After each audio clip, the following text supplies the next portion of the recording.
ఇవాళ ఈడైపోయాడు నా చేతిలో. రే అన్నయ్య, మా ఫ్రెండ్ స్వప్న నీ నెంబర్ అడిగిందిరా. అవును, ఇచ్చావా మరి? ఇచ్చాగా. నా చెల్లి సూపర్ బంగారం. హలో బ్రదర్, కొంచెం ఆగు. ఇచ్చింది నీ నంబర్ కాదు, నాన్న నంబర్. ఏమి చేశావు నేరం, నిన్నెక్కడంటింది పాపం చినబోకుమా. ఏవండి ఎలా అంటుస్తామండి? అంట్లు చాలా ఉన్నాయి.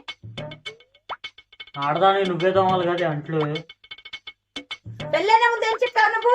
జస్ట్ పెళ్లి చేసుకో, ఎన్ని పనులు నేను చేసి పెడతాను. వెళ్ళి అంటుంటాము. నవ్వకండి, సీరియస్ మ్యాటర్. నా కర్మ.